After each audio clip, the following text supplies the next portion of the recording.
Baik. Assalamualaikum warahmatullahi wabarakatuh.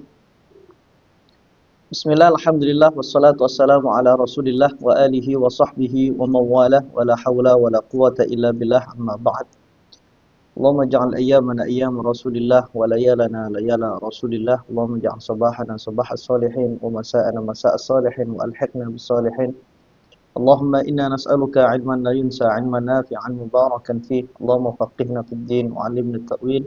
اللهم أرنا الحق حقا وارزقنا اتباعه وأرنا الباطل باطلا وارزقنا اجتنابه اللهم اجعلنا ممن يستمعون القول فيتبعون أحسنه وصلى الله على نبينا محمد وعلى آله وصحبه وسلم الحمد لله رب العالمين. Mitra Muslim, pekan lalu kita sudah membahas Abdullah bin Umar, sahabat Nabi yang pintar namun tidak merasa paling benar. Malam ini alhamdulillah kita bisa berkumpul dan berjumpa kembali di program Inspirasi Sahabat. Kali ini kita melihat dari uh, sosok Abdullah bin Umar dari sisi yang lain, yaitu Abdullah bin Umar, beliau adalah peniru dan penggemar Rasulullah Sallallahu Alaihi Wasallam. Ayat yang sangat populer yang berbunyi laqad kana lakum fi Rasulillahi uswatun hasanah, ya, telah ada dalam diri Rasulullah sallallahu alaihi wasallam keteladanan yang baik. Ini menjadi manhaju hayah. Ini menjadi prinsip kehidupan Abdullah bin Umar. Dan ini harus kita letakkan ayat ini di manapun dan kapanpun. Jangan sampai ayat ini hanya kita baca, hanya kita jadikan uh, pedoman hidup kita ketika bulan Maulid Nabi saja. Ketika bulan Maulid Nabi, ayat ini sering dibaca. Laqad kana lakum fi Rasulillahi uswatun hasanah. Namun di luar itu, di luar bulan Maulid kita lupa dengan ayat ini. Bahwasanya ayat laqad kana lakum fi Rasulillahi uswatun hasanah harus kita jadikan manhaj hayah. Harus kita jadikan prinsip kehidupan kita seperti halnya sahabat bernama Abdullah bin Umar. Abdullah bin Umar menjadikan ayat ini sebagai prinsip hidup dia, moto kehidupan dia, bahwasanya ayat ini dalilan qati'an lahu liiqamatil hujjah 'alal muta'allimina wal mutafaqqihina fi hadzal din. Orang yang belajar, orang yang belajar agama, ini kita ini sebagai santri, sebagai pelajar, mahasiswa atau siapapun itu, karena setiap dari kita adalah pelajar, setiap dari kita adalah orang yang belajar. Jadi saya teringat prinsipnya Syekh Sayyid Muhammad Alwi Al-Maliki, guru dari guru-guru kami. Beliau mengatakan, meskipun beliau menjadi ulama besar, beliau mengatakan maziltu thaliban. Saya ini masih orang yang belajar. Jadi kita semua masih belajar. Bagi orang yang belajar, seharusnya prinsip hidupnya, moto hidupnya adalah ayat laqad kana lakum fi Rasulillahi uswatun hasanah. Kepribadian Rasulullah, sifat-sifat Rasulullah, akhlak Rasulullah, kehidupan Rasulullah, mulai pagi, siang, sore, malam, harus kita jadikan sebagai teladan. Sehingga ketika ayat ini sudah menyatu dalam diri kita, maka tentu kita tidak akan pernah jauh dari Rasulullah Sallallahu Alaihi Wasallam. Seperti sahabat Nabi bernama Abdullah bin Umar, yang kehidupan sehari-harinya, bahkan gerak-geriknya, nanti akan saya jelaskan sedetail mungkin. Ternyata Abdullah bin Umar itu meniru Rasulullah, menggemari Rasulullah, bahkan dalam hal-hal yang itu di luar ibadah. Jangankan dalam ibadah, Mas Ridwan dan mitra muslim, bahkan di luar ibadah pun Abdullah bin Umar itu sangat, apa bahasanya, plek ketiplek. Iya, jadi mencoba untuk mengcopy paste apa yang dilakukan oleh Rasulullah Sallallahu Alaihi Wasallam. Jadi keteladanan ini semakin hari semakin luntur. Jadi kita semakin jauh dari Rasulullah, kita semakin tidak mengenal Rasulullah. Satu bulan sebelum saya pulang ke Indonesia, tahun 2014 itu, Mas Ridwan, saya ngaji di Alexandria, ketemu dengan guru saya, ulama Al-Azhar Alexandria yang sangat muda. Beliau bernama Syekh Ala Mustafa Naimah. Ya, selisihnya hanya beberapa tahun di atas saya, tapi beliau alimnya luar biasa, ulama muda yang dipercaya oleh ulama-ulama senior untuk bisa mengkaji keilmuan-keilmuan Islam, mengajarkan keilmuan-keilmuan Islam. Beliau saat itu bertanya kepada kami semua yang hadir saat itu, kenapa ya, kenapa generasi Islam sekarang ini mengalami degradasi moral? Kenapa mereka justru malah jauh dari akhlakul karimah? Mengapa anak-anak muda sekarang justru malah sudah tidak lagi mempunyai nilai-nilai akhlak yang bagus, eh, apa moralitas yang bagus sudah tidak ada. Sikap mereka kepada orang tua mereka, sikap mereka kepada orang yang lebih tua daripada mereka, sikap mereka kepada guru-guru mereka. Ini sekarang sudah sangat-sangat memprihatinkan kata beliau. Itu 2014 ya, 2014. Apalagi sekarang 12 tahun yang kemudian. Ketika ditanya mengapa itu kami semua tentu tidak berani menjawab dan beberapa saat kemudian beliau menjawab. Karena generasi muda, anak-anak kita sekarang ini tidak lagi mengenal siapa nabi mereka. Jangankan meneladani, mengenal saja tidak. Bagaimana meneladani? Kita meneladani seseorang kalau kita kenal dia, kan gitu. Mempelajari kehidupannya. Kita punya moto bahwasanya Rasulullah adalah uswatun hasanah, Rasulullah teladan kita. Ketika ditanya, kamu meneladani dari Rasulullah itu apa? Enggak ngerti. Kenapa? Karena tidak dekat dengan Rasulullah. Karena tidak kenal dengan Rasulullah. Tidak pernah membaca tentang Rasulullah. Itu yang menjadi jawaban beliau karena mereka ini jauh dari Rasulullah, nah, kata beliau. Makanya ketika kalian pulang, kenalkan mereka kepada nabinya. Kenalkan mereka kepada rasulnya. Dan salah satu pesan guru kami, Syekh Osama Said Al-Azhari, yang mana beliau sekarang menjadi mufti Mesir ya, mohon maaf, menjadi menteri agama Mesir, Wazirul Awqaf. Beliau pernah berpesan kepada kami, irji'u ma'a Rasulillah. Pulanglah kalian bersama Rasulullah. Maksudnya apa? Bawalah Rasulullah di tengah-tengah masyarakat kalian. Ajarkan kepribadian Rasulullah. Kisahkan tentang kehidupan Rasulullah. Agar apa? Agar umat ini tidak terlalu jauh dari Rasulullah. Maka kemunduran umat ini, Mas Ridwan dan mitra muslim, itu karena mereka sudah terlalu jauh dari Rasulullah. Tidak bisa lagi meneladani akhlak Rasulullah. Kenapa? Kenal saja tidak.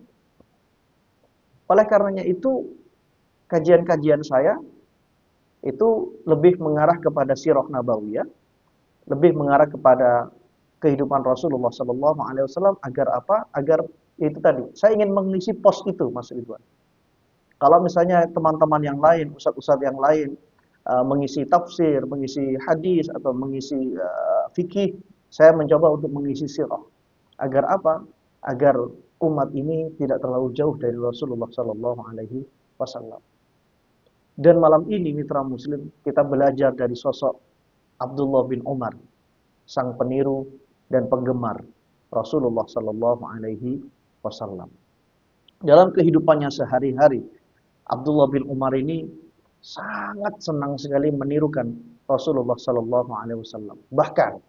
Bahkan tentang jejak-jejak Rasulullah itu Abdullah bin Umar sangat hafal. Rasulullah pernah singgah di sini, dia kemudian singgah di situ. Rasulullah pernah duduk di sini sehingga dia duduk di situ. Jadi suatu saat ya, ini cerita dari Imam Nafi' yang merupakan murid dari Abdullah bin Umar. An-Nafi'in anna Ibn Umar kana yattabi'u atharan Nabi sallallahu alaihi wasallam fa yusalli fi kulli makanin shalla fihi. Kata Nafi', Imam Nafi' mengatakan bahwasanya Ibnu Umar itu sangat mencintai Rasulullah dan sangat gemar meniru meneladani Rasulullah. Bahkan dia sholat di tempat yang Rasulullah pernah sholat di situ. Jadi Rasulullah sholat di mana? Abdullah bin Umar ini ikut sholat di tempat itu. Tetap boleh asar. Jadi tabarukan dengan Rasulullah SAW bahwa dia sholat di tempat itu. Apakah boleh semacam itu? Ya tentu, pasti boleh. Karena Abdullah bin Umar sahabat Nabi, keilmuannya luar biasa. Kalau memang itu diharamkan, tentu Abdullah bin Umar tidak mungkin melakukan hal itu. Jadi Abdullah bin Umar itu sholat di tempat yang pernah Rasulullah Shallallahu Alaihi Wasallam sholat di sana. Dan itu sudah ada dalam Al-Quran, Mas Ridwan. Itu sudah ada dalam Al-Quran di surat Ali Imran ayat 37. Jadi ketika Nabi Zakaria yang saat itu merawat dan mendidik Siti Maryam, setiap masuk ke mihrab itu tempat sholatnya Siti Maryam, itu selalu menemukan makanan. Kemudian Nabi Zakaria tanya, "Qala ya Maryamu anna laki hadza?" Maryam, ini makanan dari mana? Qalat huwa min indillah, dari Allah. Innallaha yarzuqu man yasha'u bighairi hisab. Allah memberikan rezeki kepada siapapun tanpa perhitungan. Kemudian hunalika da'a Zakaria rabbah.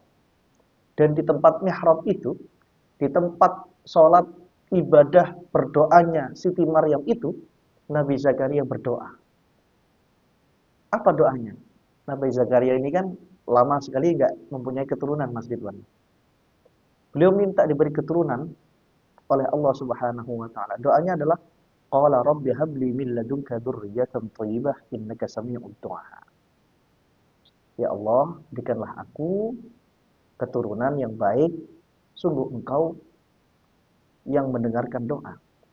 Kemudian di ayat berikutnya surat Ali Imran ayat 39, fanadatul malaikatu wa huwa qa'imun yusalli fil mihrab. Malaikat kemudian memanggil Nabi Zakaria, yang saat itu Nabi Zakaria sedang sholat di mihrab. Di mihrabnya Siti Maryam, di tempat sholatnya Siti Maryam. Jadi atas dasar inilah, kemudian Allah Subhanahu wa taala memerintahkan malaikat ya untuk memanggil, memberi kabar gembira kepada Nabi Zakaria yang saat itu sedang sholat di mihrab ya, bahwa Allah memberi kabar gembira kepada Nabi Zakaria, annallaha yubashshiruka biyahya musaddiqan bikalimatin minallahi wa sayyidan wa hasura wa nabiyyam minas salihin. Bahwasanya nanti Nabi Zakaria akan mendapatkan anak laki-laki yang bernama Yahya.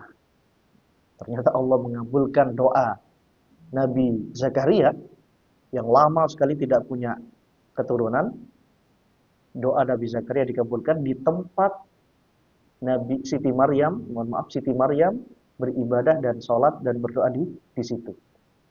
Maka atas dasar ini, ya, jadi tatabul athar, mengikuti jejak-jejak orang-orang saleh itu boleh, dan Abdullah bin Umar itu melakukan itu. Dia, kata Imam Nafi', fa yusalli fi kulli makanin shalla fihi. Abdullah bin Umar itu salat di tempat Rasulullah sallallahu alaihi wasallam salat di situ. Hatta inna Nabiyya sallallahu alaihi wasallam nazala tahta syajaratin, fakana Ibnu Umar yata'ahadil kal syajarata fayasubbu fi asliha al-ma'a likaila taibas. Bahwa Rasulullah itu pernah singgah di sebuah pohon. Abdullah bin Umar datang ke pohon itu untuk menyiram pohon itu agar apa? Agar pohon ini tidak kering. Agar pohon ini tetap tumbuh, tetap hidup, agar apa? Agar bisa disinggahi, karena Rasulullah pernah singgah di tempat itu. Jadi setiap Abdullah bin Umar tahu Rasulullah safar, Rasulullah pergi di mana, beliau selalu singgah di situ karena Rasulullah pernah singgah di situ. Jadi ada lagi Imam Mujahid mengatakan kunna ma'i bin Umar. Kami bersama Abdullah bin Umar radhiyallahu anhuma fi safarin, ketika bepergian.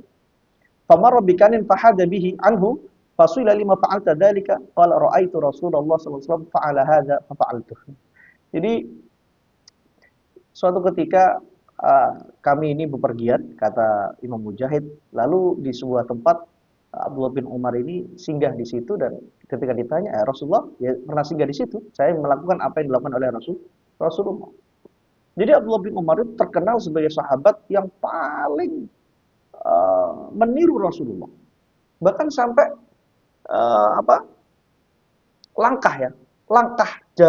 langkah kakinya Rasulullah, jejak kakinya Rasulullah ketika berjalan itu dipijak oleh Abdullah bin Umar.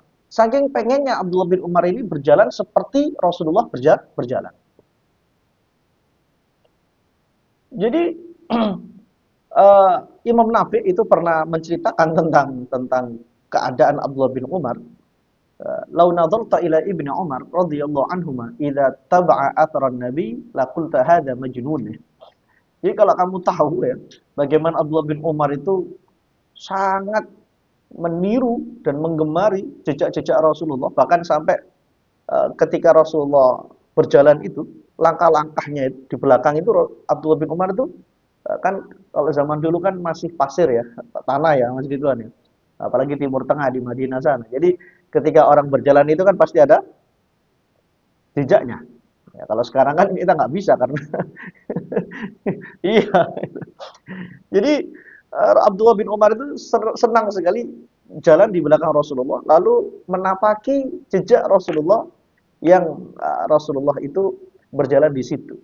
Karena apa? Karena itu tadi. Saking pengennya, jangankan ibadahnya,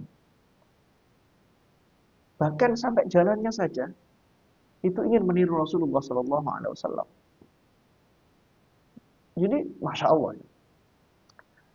Sampai-sampai itu tadi, kalau kamu melihat Abdullah bin Umar itu bagaimana dia mengikuti jejak-jejak Rasulullah itu ketika berjalan itu mungkin kamu akan mengatakan ini orang ini gila nih, karena masa orang jejak langkah itu masa ditirukan itu, karena saking inginnya Abdullah bin Umar itu berjalan seperti jalannya Rasulullah, langkahnya seperti langkah Rasulullah.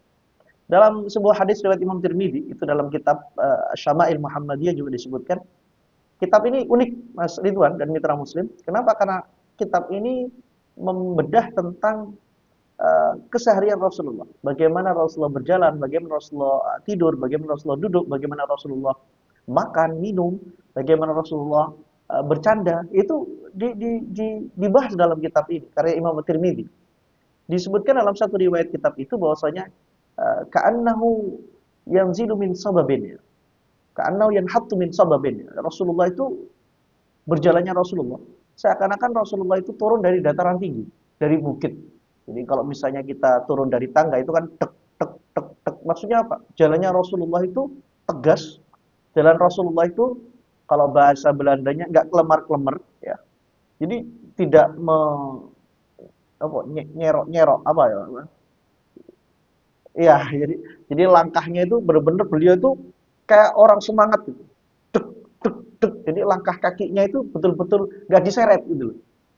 Nggak mencerminkan orang itu lemas, orang itu malas, tidak.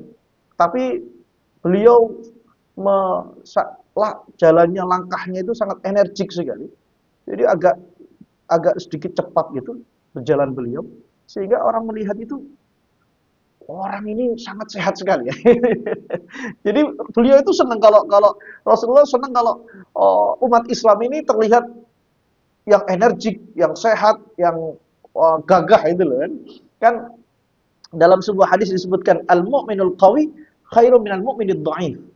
Wa fi kullin khair gitu kan. Orang mukmin yang kuat tentu lebih baik daripada orang mukmin yang lemah. Meskipun di antara keduanya itu tetap baik karena tetap sama-sama mukmin. Nah, gitu. Jadi ini mitra Muslim yang dilakukan oleh Abdullah bin Umar, bahwa beliau itu sangat meniru dan meneladani Rasulullah Shallallahu Alaihi Wasallam. Bahkan Rasulullah itu kan punya kebiasaan dari Masjid Nabawi, dari rumah beliau ke Masjid Quba. Itu kan sebenarnya dekat ya, Mas Ridwan. Itu sebenarnya dekat. Jadi beliau itu setiap Sabtu, Rasulullah itu setiap Sabtu ke Masjid Quba dan berjalan kaki. Suatu ketika Sayyidina Abdullah bin Umar ini, beliau sudah sepuh gitu, beliau berjalan kaki dari Masjid Nabawi ke Masjid Quba. Ada yang bertemu dengan beliau, ada yang bertemu dengan beliau. Ini disebutkan bahwasanya yang bertemu dengan beliau itu Abdullah bin Qais bin Makhramah, menawari Abdullah bin Umar untuk naik ke baglanya. Baglah itu hewan yang peranakan khimar ke ledai ya, dan kuda. Nah, itu baglah namanya. Bighal. Nah, menawari irkab ya am. Wahai paman, naiklah. Ayo, saya antar. Naik hewan ini untuk ke Masjid Kuba. Apa kata Abdullah bin Umar? Ayo bina akhi, wahai keponakanku, lau aradtu an arkaba ad-dawaba lawajadtuha. Kalau saya ingin naik kendaraan, naik hewan tunggangan, itu saya ada. Bisa saya, bisa.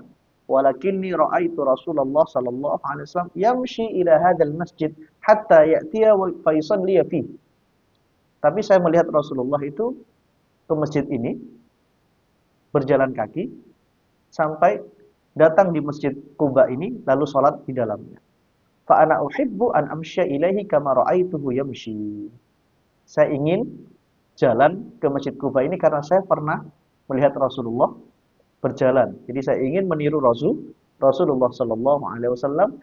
Dan Abdullah bin Umar kemudian tidak mengiyakan tawaran siapa Abdullah bin Qais bin Makhramah tadi agar bisa naik ke hewan tunggangannya. Abdullah bin Umar juga meniru Rasulullah sallallahu alaihi wasallam ketika dalam keadaan ibadah, ya, sa'i. Jadi Abdullah bin Umar ketika di Safa dan Marwah itu la yas'a, tidak tidak tidak berjalan cepat tapi berjalan biasa, yamshi.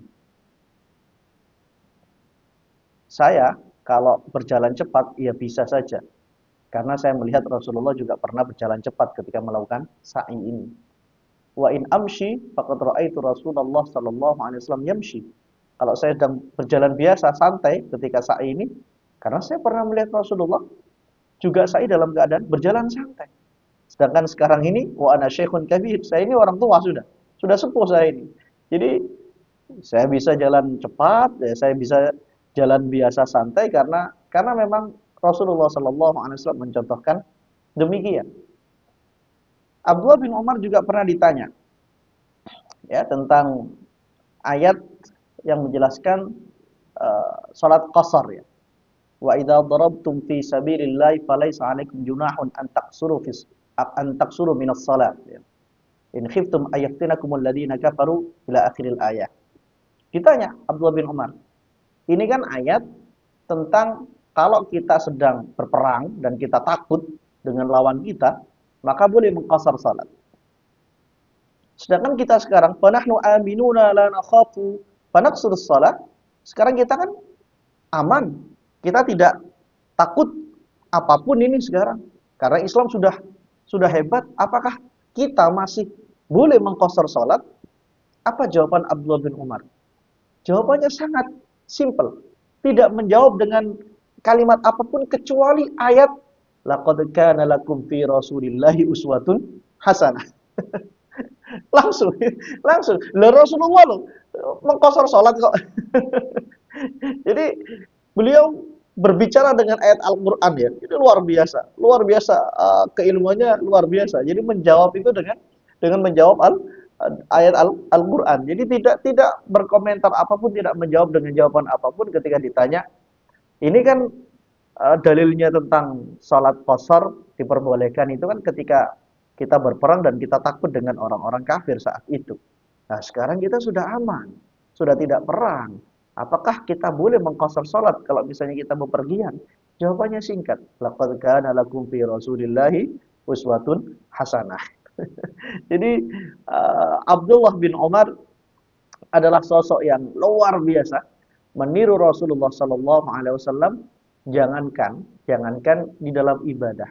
Namun di luar ibadah itu beliau sangat ingin meniru Rasulullah sallallahu alaihi wasallam. Dan tentunya ketika dalam ibadah ya tentu ya Abdullah bin Umar sangat memperhatikan betul keteladanan dari Rasulullah sallallahu alaihi wasallam. Terlebih Rasulullah merupakan ya kakak ipar dari Abdullah bin Umar karena Rasulullah menikah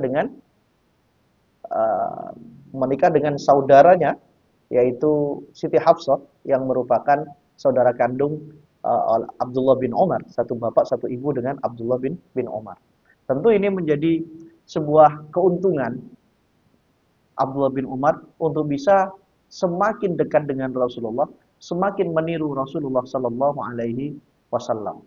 Mitra muslim, sekali lagi bahwa di akhir zaman ini kita tentu butuh kepada Rasulullah sallallahu alaihi wasallam sebagai teladan kita. Termasuk doa yang selalu saya amalkan baik di awal kajian, terlebih di awal kajian selalu saya baca Allahumma ja'al ayyamana ayyama Rasulillah wa layalana layala Rasulillah. Yang artinya secara tekstual, artinya itu ya Allah jadikanlah pagi-pagi kami seperti pagi-paginya Rasulullah. Jadikanlah malam-malam kami seperti malam-malamnya Rasulullah. Maksudnya apa? Pagi, petang, kita ini berperilaku, kita ini berucap, kita ini beraktivitas, kita ini melakukan apapun itu seperti Rasulullah Sallallahu Alaihi Wasallam. Kita memperlakukan istri kita seperti Rasulullah. Kita memperlakukan anak-anak kita seperti Rasulullah. Memperlakukan anak-anak beliau. Kita melakukan sahabat seperti Rasulullah memperlakukan sahabat. Kita misalnya transaksi, kita membeli, maka kita berakhlak dalam transaksi itu seperti Rasulullah membeli kepada pedagang dan seperti itu. Setiap hari, setiap pagi, setiap malam itu kita perlu sosok Rasulullah Sallallahu Alaihi Wasallam. Sekarang ini, mohon maaf, terlebih Gen Z ya, Gen Z. Kalau dalam data di pengadilan agama, mohon maaf sekali, kasus kerusakan rumah tangga atau perceraian itu semakin meningkat dari tahun ke tahun. Mengapa demikian? Jawabannya simpel. Karena tidak ada laqad kana lakum fi Rasulillahi uswatun hasanah dalam rumah tangga itu. Maka marilah kita bawa Rasulullah sallallahu alaihi wasallam ke keluarga kita, ke rumah kita, dalam artian keteladanan Rasulullah sallallahu alaihi wasallam kita bawa ke rumah kita. Seperti halnya Abdullah bin Umar yang tidak hanya sikap akhlak, ibadah, keilmuan yang meniru Rasulullah sallallahu alaihi wasallam, namun bahkan sampai gerak-geriknya, cara jalannya, tempat-tempat di mana Rasulullah singgah, itu juga dijadikan sebuah keteladanan oleh Abdullah bin Umar. Tinggal pertanyaannya, apakah kita mau meneladani Rasulullah sallallahu alaihi wasallam? Lalu pertanyaan kedua, kalau bukan Rasulullah, lalu siapa yang kita jadikan teladan? Keteladanan itu, Mas Ridwan, dalam kitab Al-Madkhal ila Ilmi Da'wah karya Syekh Al-Bayanuni, bahwasanya teladan itu ada dua. Ada uswah mutlaqah, ada uswah muqayyadah. Ada teladan yang mutlak, yang bisa kita jadikan contoh, kita bisa tiru, kita jadikan keteladanan 24 jam karena memang tidak pernah salah dalam kehidupannya. Siapa itu? Hanya Rasulullah sallallahu alaihi wasallam. Bagaimana sikap beliau, bagaimana beliau bahkan marah beliau pun itu bisa kita jadikan teladan. Karena marah beliau itu hanya lillah dan billah. Marah beliau hanya karena Allah dan hanya dengan cara-cara yang diridhoi oleh Allah Subhanahu wa taala. Bahkan marah pun kita bisa meniru Rasulullah sallallahu alaihi wasallam. Kemudian uswah, teladan yang kedua adalah muqayyadah. Teladan yang bisa kita jadikan teladan hanya dalam beberapa momentum atau perihal saja. Siapa itu? Selain Rasulullah, siapapun itu. Orang tua, kiai, ustadz, bahkan misalnya orang yang di bawah kita, itu bisa kita jadikan teladan. Orang yang misalnya tidak kita ketahui namun kita bisa jadikan dia teladan, itu bisa kita jadikan teladan. Namun tidak sampai kemudian secara mutlak 24 jam seluruh aktivitas kehidupannya tidak. Karena apa? Karena setiap dari kita tidak maksum. Setiap dari kita tidak mungkin bisa terhindar dari kesalahan dan kekurangan. Kecuali itu Rasulullah sallallahu alaihi wasallam. Semoga kita bisa meniru Abdullah bin Umar, selain dia sebagai peniru dan juga dia sebagai penggemar. Mari kita menjadi kalau dulu saya itu pernah menulis, Mas Ridwan, menjadi baper. Baper itu barisan pencinta Rasulullah. Bisa juga baper itu barisan peniru Rasulullah. Itu kan baper sama-sama bapernya. Nah, jadi mari, ini baper yang diperbolehkan ini, baper yang dianjurkan, yaitu barisan peniru Rasulullah sallallahu alaihi wasallam.